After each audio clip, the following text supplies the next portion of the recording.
Okay, I couldn't wait. The break in the weather wasn't coming. Here's the grand unveiling of the COVID motorbike. It's in the shed. Open it up. Yeah. And there it is.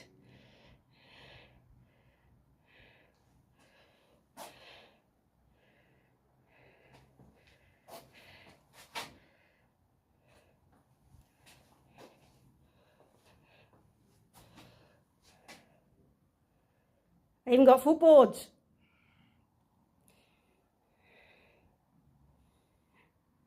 Cheers.